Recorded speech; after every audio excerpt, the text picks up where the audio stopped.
Tusisubiri aje rais ambaye hataki katiba mpya. Katiba iliyoko sasa rais binafsi ataitaka tu kwa sababu inampa nguvu zisizo na maana.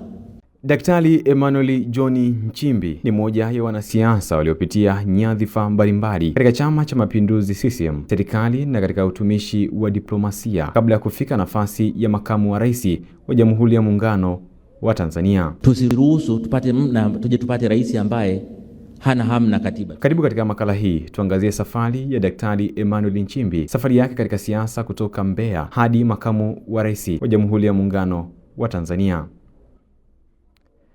Daktari Nchimbi alizaliwa tarehe 24 ya mwezi Desemba ya mwaka 1971 mkoani Mbeya. Alianza elimu ya msingi katika shule ya msingi ya Oysterbay iliyopo Dar es Salaam, ambako alisoma kuanzia mwaka 1980 hadi mwaka 1986. Aliendelea na masomo yake ya sekondari katika shule ya sekondari Uhuru Moshi kuanzia mwaka 1987 hadi mwaka 1989 kabla ya kuhamia shule ya sekondari Sangu ambako alitimu kidato cha 4 mwaka 1990.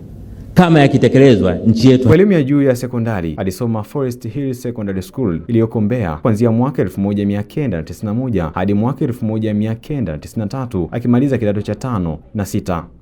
Ilipofika mwaka 1994 alijiunga na IDM Mzumbe ambako alisoma stashahada ya juu ya utawala na kuhitimu mwaka 1997. Baadaye alisoma shahada ya uzamili ya usimamizi wa biashara MBA akibobea katika benki na fedha katika chuo kikuu cha Mzumbe. Kati ya mwaka 2008 hadi mwaka 2011 alihitimisha shahada ya uzamivu yani PhD katika chuo kikuu cha Mzumbe.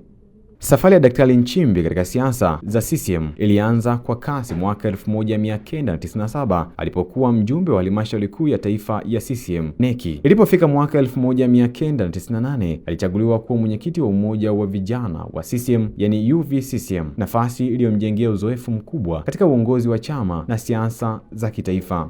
Kuna mambo ya ovyo mengi yanafanyika. Kabla ya kuingia kwenye uongozi wa kitaifa, Daktari Nchimbi aliwahi kuwa mfanyakazi katika Baraza la Taifa la Usimamizi wa Mazingira kuanzia mwaka 1998 hadi mwaka 2003. Mwaka 2003 aliteuliwa kuwa mkuu wa wilaya ya Bunda, nafasi aliyohudumu hadi mwaka 2005. Hapa rais kasema tusolve haya mambo tuyaondoe. Mwaka 2005 Daktari Nchimbi aligombea ubunge katika jimbo la Songea mjini kupitia CCM na kushinda. Baada ya kuwa mbunge aliteuliwa kuwa naibu waziri wa habari, utamaduni na michezo mwaka 2006. Baadaye alihudumu kama naibu waziri wa kazi, ajira na maendeleo ya vijana kabla ya kuhamishiwa Wizara ya Ulinzi na Jeshi la Kujenga Taifa. Katika uchaguzi wa mwaka 2010 alichaguliwa tena kuwa mbunge wa Songea mjini. Baada ya uchaguzi huo alipanda ngazi katika uongozi wa serikali na kuwa waziri wa habari, utamaduni na michezo. Ilipofika mwaka 2012 Daktari Nchimbi aliteuliwa kuwa waziri wa mambo ya ndani ya nchi. Hata hivyo, safari yake katika wizara hiyo haikudumu kwa muda mrefu. Desemba 2013 alijiuzuru nafasi ya waziri wa mambo ya ndani katika kipindi ambacho serikali ilikuwa ikikabiliwa na mjadala na ukosoaji kuhusu utekelezaji wa operesheni za kutokomeza ujangili. Baada ya kuondoka kwenye nafasi ya uwaziri, Daktari Nchimbi aliingia katika utumishi wa diplomasia. Mwaka 2016 hadi mwaka 2021 alihudumu kama balozi wa Tanzania nchini Brazil. Baadaye mwaka 2022 hadi mwaka 2023 aliteuliwa kuwa balozi wa Tanzania nchini Misri.